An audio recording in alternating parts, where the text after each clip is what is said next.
Baik, kembali lagi dalam Fajar Berkah. Pasti berkah. Nah, Kang Dwiki tadi udah banyak nih ya pertanyaan-pertanyaan yang Banyak udah ditanyakan banget, kepada Pak Ustadz. benar. Nah, Pak Ustadz, kemudian ada pertanyaan lagi nih. Bagaimana Nabi Muhammad berbicara dan bersikap terhadap orang tuanya?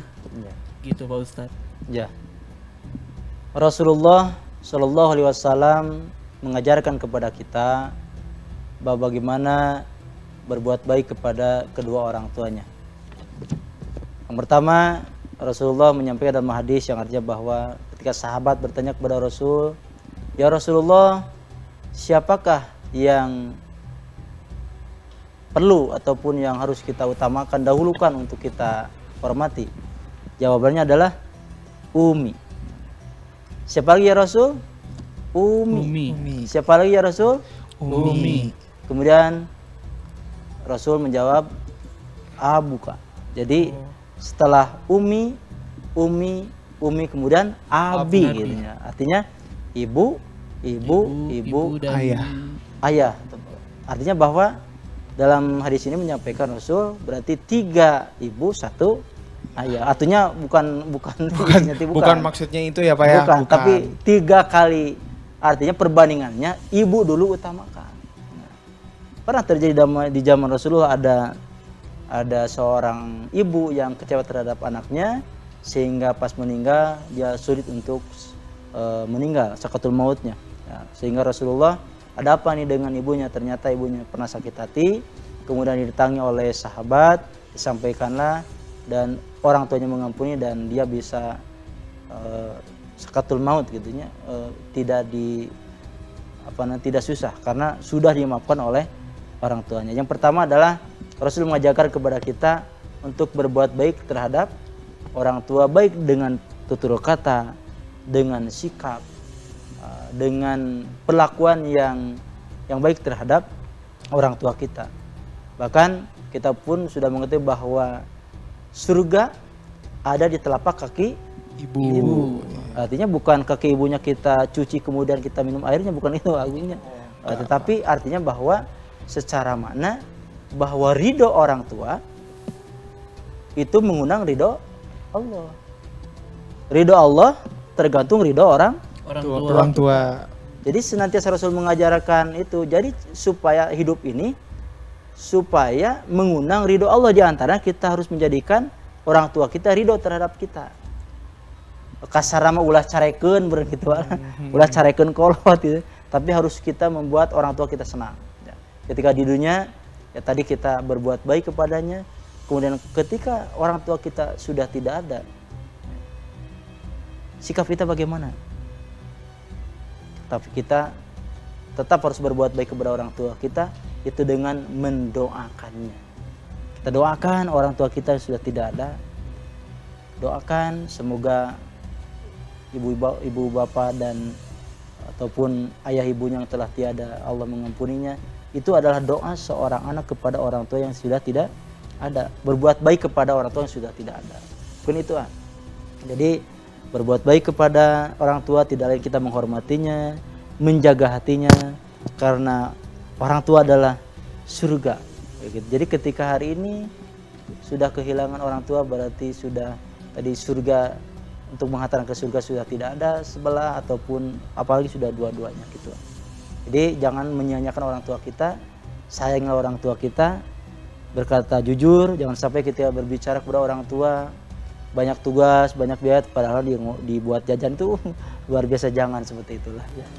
Ada begini. Ya enggak, saya mah aman aja. Ini mah soleh-soleh kalau yang ini mah. Amin. Nah, bagaimana nih? Kan tadi kita udah ngebahas kayak memaafkan kesalahan orang lain nih Pak. Betul. Apa sih yang kita bisa pelajarin tentang keikhlasan dan kebaikan hati dari beliau nih Pak? Ya seringlah kita lihat, bukan sering, maksudnya di sejarah kita baca lah gitu, bahwa Rasulullah sangat mulia hatinya. Jadi ketika tadi kasus pertama lah kita sampaikan sejarah di kisah tersebut, ketika Rasulullah diludahi gitu, Rasul tidak marah. Kemudian Rasul menjaga lisannya, kemudian Rasul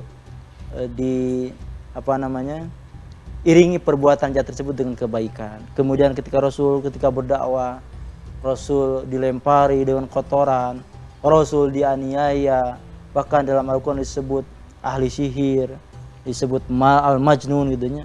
Oleh siapa? Orang-orang yang benci kepada Rasulullah dan yang dibawa oleh Rasulullah. Tetapi Rasul marah tidak. Rasul mendoakan, ya Allah semoga orang ini diberikan hidayah, tidak dendam. Itu diantara bahwa Rasul menjaga sikapnya, ia senantiasa mengiringi, membalas kejelekan orang lain dengan kebaikan. Maka itu kita bisa ambil contoh dalam kehidupan sehari-hari. Ketika kita ada seseorang ataupun siapapun yang dolim kepada kita, kemudian berbuat yang tidak baik kepada kita, kita iringi perbuatan itu dengan kebaikan. Jangan sebaliknya, agungnya. Jangan sebaliknya kita dijauhi. Ya. Nah, seperti itulah gambaran sedikit tentang bagaimana Rasul menjaga hubungan dengan menjaga hablum minanas di masyarakat. Seperti itu, Pak. Baik, Pak Ustadz. Kemudian nih Pak Ustadz, bagaimana Nabi Muhammad bersikap dalam memperlakukan orang-orang yang berbeda keyakinan atau agama nih Pak Ustadz? Ya. Secara manusiawi atau secara pergaulan, Rasulullah senantiasa tidak membeda-bedakan dengan siapapun. Mungkin di dalam yang membedakan adalah perlakuan ketika di dalam melaksanakan ibadah. Jadi Rasul tidak pernah berbuat tidak baik kepada yang beda pemahaman, tapi dia menghargai gitu, selama mereka tidak mengganggu terhadap Rasulullah gitu. Ketika mengganggu, Rasul akan memberikan pemahaman ataupun berdakwah. Rasul menyampaikan kebenaran. Maka dalam Quran ada yang disebut dengan surat Al-Kafirun ya, yang di akhir ayat itu lakum dinukum waliyadi, agamaku untukku, agamamu untukmu. Artinya Rasulullah dalam hal itu tidak memaksakan, karena Allah pun tidak memaksakan. La ikraha fid-din. Allah tidak memaksa untuk masuk ke dalam agama Islam. Rasul hanya menyampaikan. Rasul hanya mendakwahkan. Ketika menerima dan menolaknya itu tergantung kepada orang tersebut. Ya, artinya bahwa Rasulullah dalam setiap menjaga tadi hubungan dengan tidak seagama. Ketika dia menjawab salam, ketika ditanya assalamualaikum, jawabannya gimana? Waalaikum saja, tidak waalaikumsalam, tapi waalaikum. Rasul mencontohkan seperti itu. Ketika orang non muslim mengucapkan salam kepada kita, jawabnya waalaikum saja. Waalaikum saja, enggak pakai waalaikumsalam. Tidak, kan waalaikum mah bagi kalian, tidak ada salam. Kalau waalaikumsalam berarti keselamatan bagi kalian. Kalau waalaikum saja, waalaikum berarti buat kalian, itu buat aja. Kalian. Gitu. Berarti Pak Ustadz, saya kan selama ini kalau misalkan non muslim itu mengucapkan salam, saya tidak mengatakan apa-apa. Yang pengetahuan saya tidak usah dijawab. Katanya, boleh itu gitu. Itu tidak salah juga Pak Ustadz? Tidak salah. Jadi tidak salah karena memang kan itu untuk menghargai. Yeah. Jadi tidak bisa kita jawab, tidak jadi masalah. Kemudian ketika menjawab pun dengan kalimat waalaikum saja. Waalaikum. Tidak waalaikumsalam gitu. Apalagi ditambah waalaikumsalam warahmatullahi wabarakatuh. Nah, seperti itu. Nah, ini nih Pak Ustadz, saya juga mau bertanya nih. Kan tadi yang ini ya berbeda keyakinan nih. Nah, aku mau nanya ini, yang bagaimana nih Nabi Muhammad SAW bersikap dalam menghormati dan menghargai tenaga kerja dan hak-hak pekerja kala itu tuh Pak. Nah, itu gambaran dalam kehidupan hari inilah, di kehidupan nyata kita gitu ya. Dalam kehidupan nyata bagaimana seorang muslim, maksud kita ambil saja di hari inilah ya. Seorang muslim punya perusahaan, ya itu akan memberikan kebebasan kepada pemeluknya untuk menjalankan agama sesuai dengan keyakinannya, tidak dilarang. Bahkan ketika orang muslim bekerja di perusahaan non muslim contoh seperti itu, mereka pun punya hak dan kewajiban untuk melaksanakan ibadah menurut pemahamannya masing-masing. Jadi tetap ada koridor ataupun ada aturan ya. Selama itu tidak merusak terhadap akidah, tidak merusak terhadap keyakinan, ketika kita bekerja di orang lain pun ya tidak jadi masalah. Jadi ketika hari ini ada seseorang yang Rasul ketika bertransaksi tidak semua dengan orang muslim kan, ada dengan yang ini, tapi kan itu muamalah di dalam dunia, di muamalah kehidupan sehari-hari boleh saja gitu ya. Tapi yang jadi persoalan adalah ketika berbicara tentang ibadah gitu. Kalau ibadah memang tidak bisa dicampur adukan, tidak bisa ketika ini harus ikut ke sini atau sebaliknya, itu tidak bisa. Dalam hal ini Rasul senantiasa menghargai apa yang dilakukan oleh orang lain yang di luar agama Islam dengan tetap menjaga tentang akidah, artinya bahwa selama itu tidak merusak terhadap akidah gitu aja. Itu penting ada demikian ya. Iya, siap Pak. Dan ini juga nih kan tadi kita mau nanyakan tentang kayak tadi tuh bertanya tentang tenaga kerja ya kan. Nah pasti di tenaga kerja itu ada konflik ya kan Pak ya. Ya. Nah cara Nabi Muhammad SAW dalam menyelesaikan konflik antar individu atau kelompok tuh kayak gimana tuh Pak? Ya.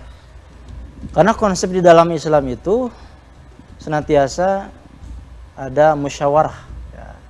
Jadi Rasulullah senantiasa mengajarkan ketika ada permasalahan apapun bentuknya, baik itu di keluarga atau pribadi, masyarakat, ataupun dalam tadi gambaran dalam sebuah perusahaan. Otomatis karena Rasulullah senantiasa dibimbing oleh wahyu, diarahkan oleh Allah Subhanahu wa taala, maka otomatis dalam kehidupannya yang digunakan adalah konsep Islam dalam kehidupan. Di antaranya ketika ada perdebatan, ada bentrokan, ya Rasul dengan kata diislahkan atau didamaikan seperti itu. Dengan melihat dulu kasus seperti apa, adilnya Rasulullah seperti itu. Jadi melihat dulu kasusnya apa gitu. Kasusnya apa? Apakah itu memang perlu diselesaikan dengan dihukum, ranah hukum, ataupun bisa dengan islah kekeluargaan. Nah, seperti itu. Ketika sudah membunuh, itu bukan lagi kekeluargaan, ada pengadilan dulu gitu ya, seperti itu. Jadi dalam menyelesaikan persoalan di perusahaan ataupun di masyarakat ataupun di dalam satu pekerjaan itu dengan diislahkan atau didamaikan. Diislahkan atau didamaikan ya Pak Ustadz. Iya betul. Baik Pak Ustadz, kita akan break sejenak kembali ya Pak Ustadz, Kang Dwiki. Siap. Dan bagi pemirsa di rumah yang ingin bertanya kepada Pak Ustadz dapat mengirimkan pesan melalui nomor 0813 9447 7912. Baik, jangan kemana-mana, tetap di Fajar Berkah, Pasti berkah.